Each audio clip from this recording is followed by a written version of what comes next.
No clipe passado, nós falamos deste gráfico, é um gráfico fasorial, onde mostramos a XL, que fica em cima, a R, que fica a 0 grau, e a XC a menos 90 graus. Então, menos 90 graus, mais 90 graus.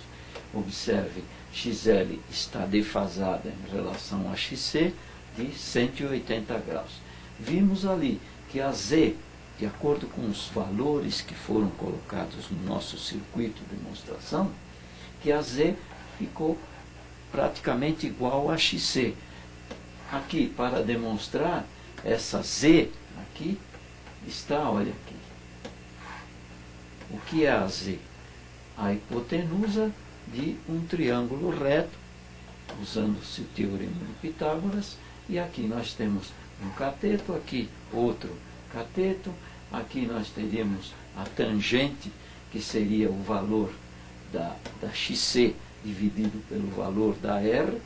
A R é tão pequena, praticamente a Z ficaria em cima da própria XC, quase que igual. Se nós tivéssemos uma XL muito grande, como aconteceu com a XC, e a R pequena e a XC pequena, nós teríamos este fasor posicionado em cima. Se isso acontecesse, teríamos uma Z também grande, uma impedância também grande. A impedância é dada em ohms, a mesma coisa que XL e XC, e teríamos aí uma corrente, se fôssemos usar, por exemplo, a lei de Ohm, teríamos uma corrente pequena. Por quê? Porque a Z seria também muito grande, e da mesma maneira que aqui, e teríamos uma corrente pequena. No circuito mostrado, se quiséssemos calcular o valor da I, poderíamos fazer isto aqui, I igual a E sobre Z. Isso aqui é a lei de Ohm. Em vez de R, estamos colocando Z, a impedância.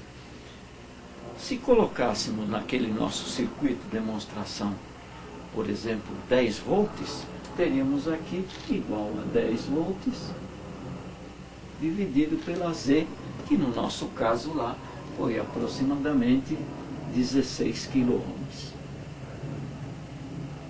16 mil ohms.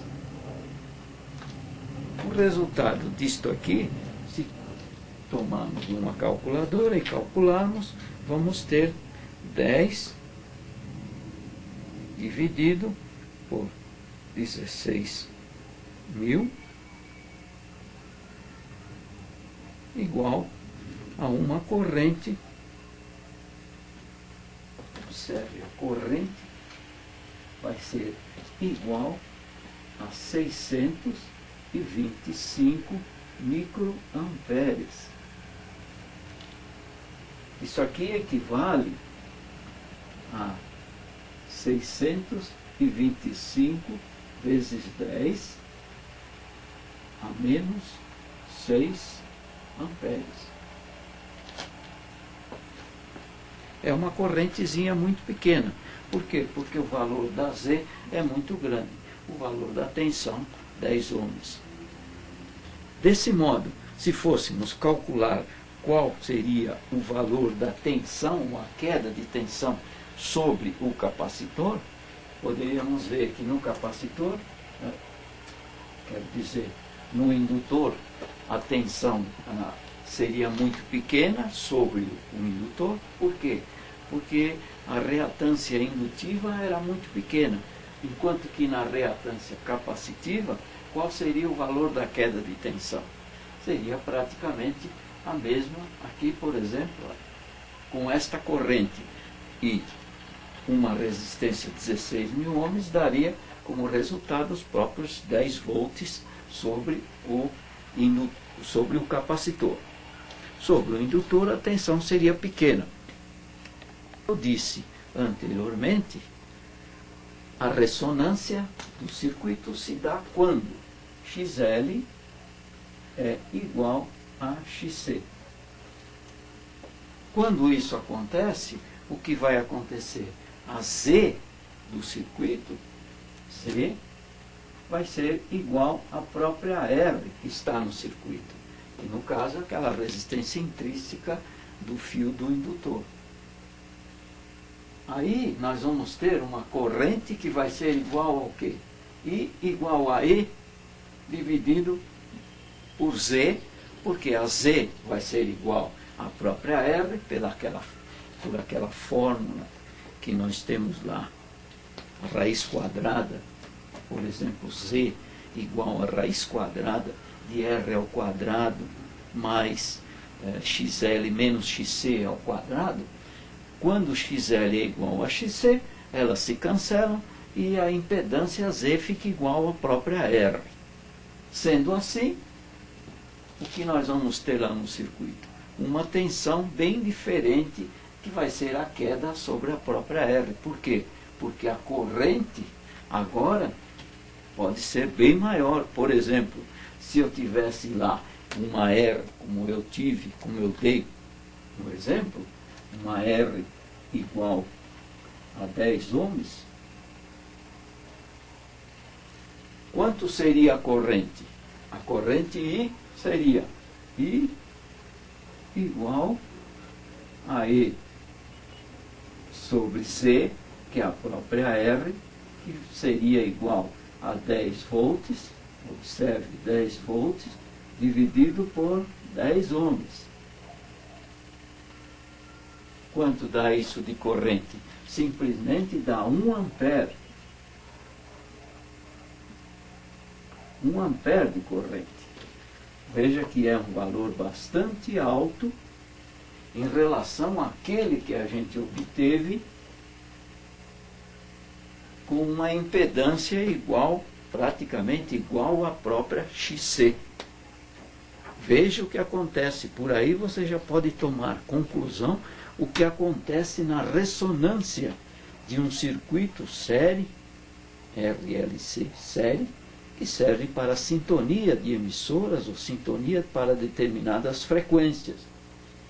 Quando há ressonância, a impedância do circuito é igual à própria R que está no circuito.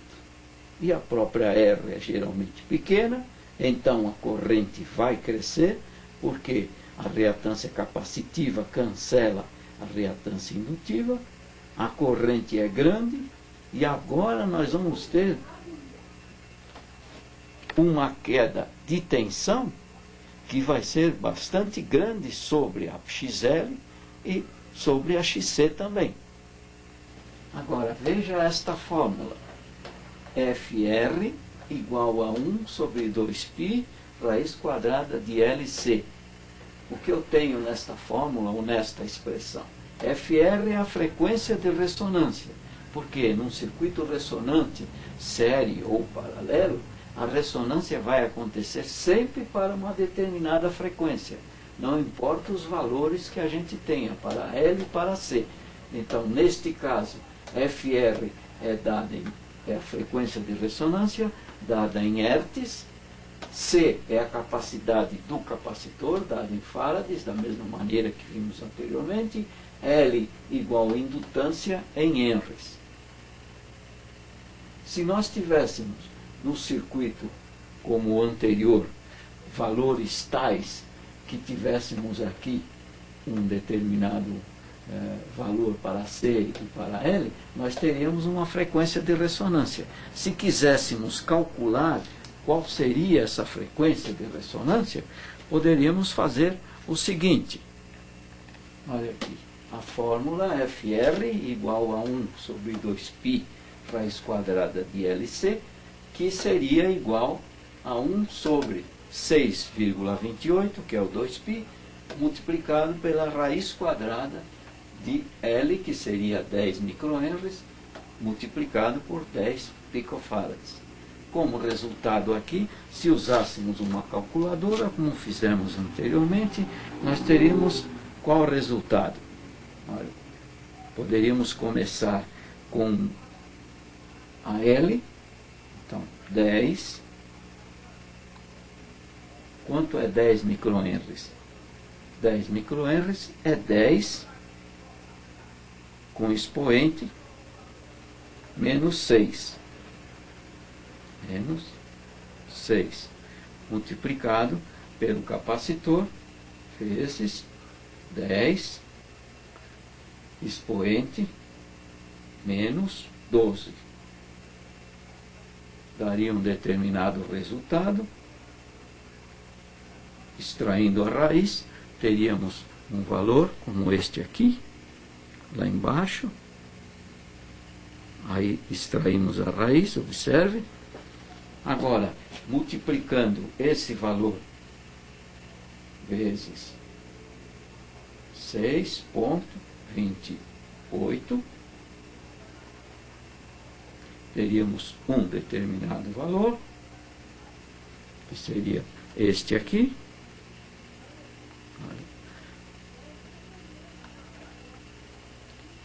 O recíproco agora seria segunda função nesta calculadora.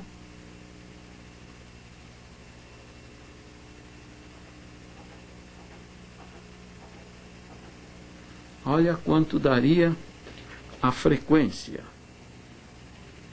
Observe, o valor da frequência é 15 milhões, seria lá, 15.923.562 Hz, ou seja, aproximadamente 16 MHz, ou 16 vezes 10 elevado à sexta potência Hertz. Portanto, com aqueles valores que nós demos, nós vamos ter uma FR de aproximadamente 16 MHz. Essa é a frequência de ressonância com os valores que colocamos lá. Desse modo, a FR sendo de 16 MHz, num circuito com os valores que colocamos anteriormente, teríamos uma Z igual a R, observe aí, seria igual a E sobre Z, que seria igual a E sobre R, e obtivemos um valor, se colocássemos um gerador com 10 volts, obtendo lá uma corrente de 1 ampere.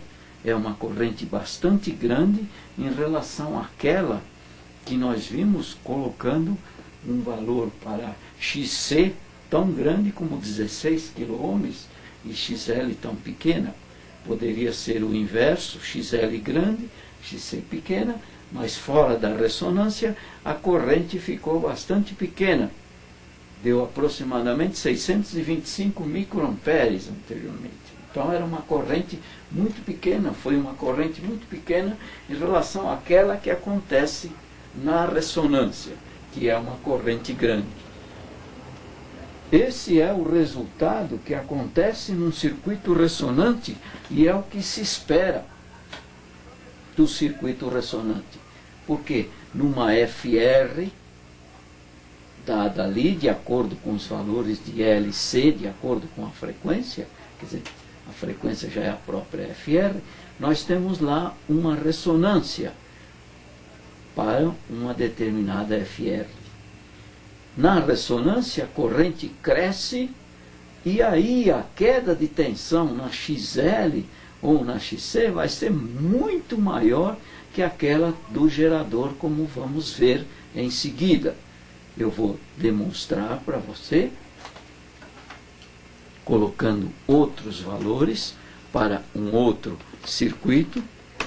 Pode ser um circuito como este aqui,